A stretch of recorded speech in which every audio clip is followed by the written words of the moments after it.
की और महत्वपूर्ण 20 बड़ी खबरों को। पर अभी तक आपने इस वीडियो को लाइक नहीं किया है तो फटाफट लाइक कर ले, लाल बटन दबाकर चैनल को सब्सक्राइब कर ले, साथ में बेल आइकन भी प्रेस कर ले और वीडियो को ज्यादा से ज्यादा शेयर करें। तो चलिए बढ़ते हैं खबरों की ओर। आपको बता दें कि सीटेट और बीटेट पास शिक्षा का अभ्यर्थी लगातार 7वें चरण की बहाली की मांग कर रहे हैं। वे लगातार प्रदर्शन भी कर रहे हैं। इस बीच बिहार के शिक्षा मंत्री प्रोफेसर चंद्रशेखर का बयान सामने आया, जो सीटेट और बीटेट पास शिक्षा का अभ्यर्थियों के लिए राहत भरी खबर है। शिक्षा मंत्री ने बुधवार को मीडिया से बातचीत में कहा कि कोई भ्रम पैदा कर रहा और लोग किसी न किसी भ्रम के शिकार। शिक्षा मंत्री ने कहा कि सरकार किसी दबाव में काम नहीं कर रही, सरकार को तो ये करना ही था। 10 लाख नियुक्तियां होनी है और 1/4 शिक्षा विभाग से होनी है। लाखों नियुक्तियां अभी बाकी है। कब तक समय लगेगा इस पर कहा कि कुछ चंद दिन या महीने लग सकते हैं। शिक्षा मंत्री ने कहा कि तमाम तरह के प्रयास किए गए हैं। जो नियोजन नीति में खामियां थी, हर लेवल पर उसको देखकर सुनकर सब किया जा रहा। हिमाचल प्रदेश के मुख्यमंत्री सुखविंदर सिंह सुक्खू एक के बाद एक फैसले लेकर लगातार सुर्खियों में बने हुए हैं। आज गुरुवार को मुख्यमंत्री सुखविंदर सिंह सुक्खू ने पत्रकारों से बातचीत में कहा कि वे सत्ता परिवर्तन के लिए नहीं, व्यवस्था परिवर्तन के लिए आए हैं। उन्होंने हिमाचल प्रदेश में सत्ता परिवर्तन पर होने वाले फेरबदल के सवाल पर कहा कि वे ट्रांसफर वाले मुख्यमंत्री नहीं है। उन्होंने कहा कि वे रिवाज को बदलेंगे।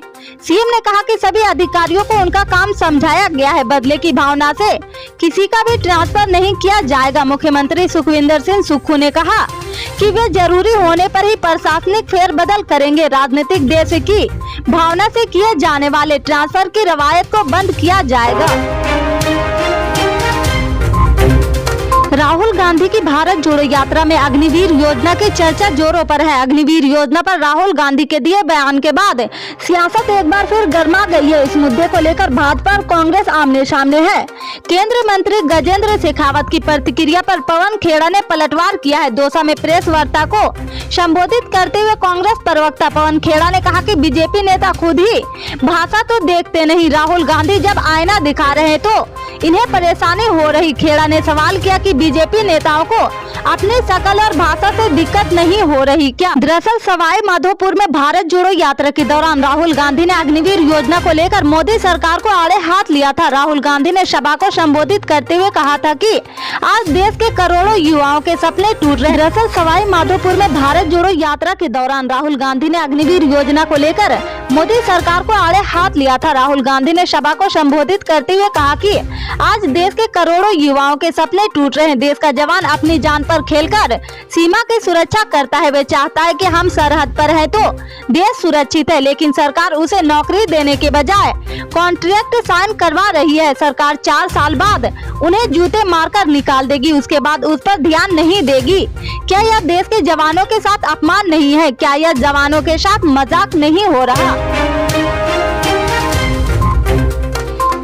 देश में पेट्रोल डीजल की बढ़ती कीमतों पर पेट्रोलियम मंत्री हरदीप पुरी के जवान से असंतुष्ट विपक्षी दलों ने गुरुवार को लोकसभा से वॉकआउट कर लिया था। गुरुवार को प्रश्नकाल के दौरान लोकसभा सांसद के मुरलीधरन के पूछे गए सवाल का जवाब देते हुए केंद्रीय पेट्रोलियम मंत्री हरदीप पुरी ने बताया कि अंतर्राष्ट्रीय बाजार में नवंबर 2020 और नवंबर 2022 के बीच कच्चे तेल भारतीय बास्केट की कीमत में 102% की औसत बढ़ोतरी हुई है, जबकि इसकी तुलना में इसी अवधि में भारत में पेट्रोल और डीजल के खुदरा मूल्य में केवल 18.95% और 26.5% की बढ़ोतरी हुई है। उन्होंने भारत में दुनिया के अन्य देशों की तुलना में पेट्रोल डीजल की कीमत में सबसे कम बढ़ोतरी होने का दावा करते हुए कहा कि अमेरिका में तो 144.6% की वृद्धि हुई है। भारतीय और चीनी फौजों के बीच अरुणाचल प्रदेश में वास्तविक नियंत्रण रेखा पर पिछले सप्ताह हुई झड़प को लेकर चर्चा की मांग पर संसद में जारी हंगामे का जिक्र करते हुए कांग्रेस अध्यक्ष मल्लिकार्जुन खड़गे ने गुरुवार को तंज कसते हुए कहा कि केंद्र सरकार की लाल आंख पर चीनी चश्मा चढ़ा हुआ है। संसद के शीतकालीन सत्र के दौरान इस सप्ताह बार बार कामकाज और कार्यवाही बाधित हो रही है, क्योंकि दोनों ही सदनों में भारत चीन के बीच सीमा पर हालात को लेकर चर्चा की विपक्ष की मांग को ठुकराया जा रहा है। मल्लिकार्जुन खड़गे ने गुरुवार को सुबह माइक्रो ब्लॉगिंग वेबसाइट ट्विटर पर लिखा है, ऐसा प्रतीत होता है कि मोदी सरकार की लाल आंख पर चीनी चश्मा लग गया है। क्या भारतीय संसद में चीन के विरुद्ध बोलने की अनुमति नहीं है? राष्ट्रीय स्वयं संघ से संबद्ध किसान संगठन भारतीय किसान संघ ने गुरुवार को कहा कि वह किसान की स्थिति में सुधार के लिए उनके वास्ते विभिन्न राहत उपायों की घोषणा की मांग को लेकर 19 दिसंबर को दिल्ली में राष्ट्रीय स्तर किसान गर्जन विरोध मोर्चा निकालेगा। बीकेएस की कार्य करने समिति के सदस्य नाना आखरे ने कहा कि फल, सब्जियां, अनाज, दूध आदि उपलब्ध कराने के लिए किसान को अपने कृषि उपज का पर्याप्त मूल्य न मिलने से बहुत निराश है और इसके कारण आत्महत्या कर रहे हैं। उन्होंने कहा कि किसानों की परेशानी को दूर करने के लिए बीकेएस सभी कृषि उपज के बदले उपयुक्त मूल्य के भुगतान की मांग करता है। साथ ही कृषि उपज पर वस्तु एवं सेवा पर नहीं लगाया जाना चाहिए और किसान सम्मान निधि के तहत दी जाने वाली वित्तीय सहायता बढ़ाई जानी चाहिए।